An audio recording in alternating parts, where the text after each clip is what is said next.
C'est la base de la gaufre, c'est la pâte. De la farine, du beurre, du sucre, du sel, de l'eau, mais les quantités sont un secret bien gardé. Et alors le secret de la gaufre aussi, c'est sa cuisson. C'est au crépitement. On dit que la gaufre chante. Et puis c'est à peu près 20 secondes. Là. Vous voyez, elle gonfle. Elle est bien. Nous, on est sur un fer à peu près 220-240 degrés. Il faut que ce soit saisi très rapidement.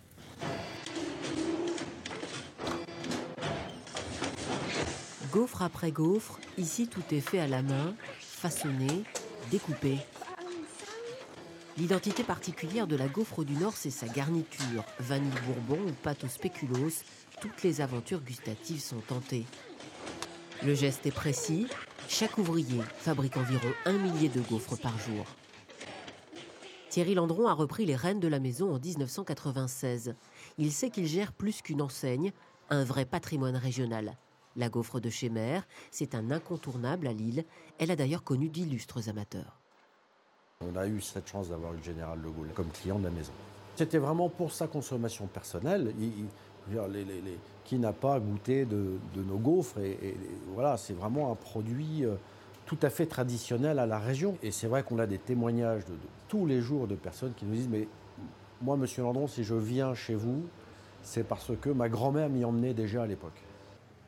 Pour Jean-François Brigand aussi, la gaufre, c'est bien plus qu'un biscuit, c'est une identité. Est-ce que tout le monde est arrivé ? Dans son atelier musée, il reçoit fréquemment des visiteurs pour partager sa passion de la gaufre. La particularité, c'est que dans notre région, ce n'est pas juste un dessert ou un biscuit, c'est aussi toute une tradition. Une tradition qui voulait et qui veut, parce qu'il y a encore des familles où on continue à le faire, que les grands-mères fassent des gaufres pour remercier les petits-enfants qui viennent souhaiter la bonne année.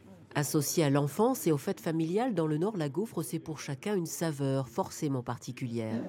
La saveur de la grand-mère, de l'accueil, de la chaleur de l'après-midi passé là-bas. C'était bien. Alors la recette que l'on a aujourd'hui, j'ai dit que je n'allais pas vous la dire, ce que je peux vous dire quand même, c'est que c'est une recette traditionnelle. Une recette là encore secrète que Jean-François Brigand a rachetée à ses prédécesseurs il y a 17 ans.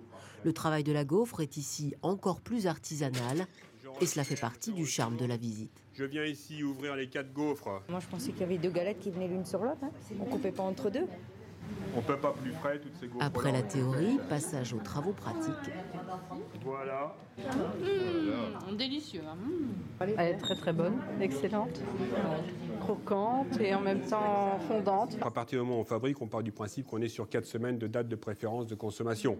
Quand on ramène un paquet à la maison, le plus dur c'est de le conserver 4 semaines. Il y en a qui m'ont dit 4 jours, d'autres 4 heures et d'autres 4 minutes. Donc vous choisissez votre rythme. L'histoire rapporte que les moules à gaufres seraient à l'origine des dérivés de moules à hostie. Pas étonnant que la gaufre soit presque une religion dans le Nord. Notre feuille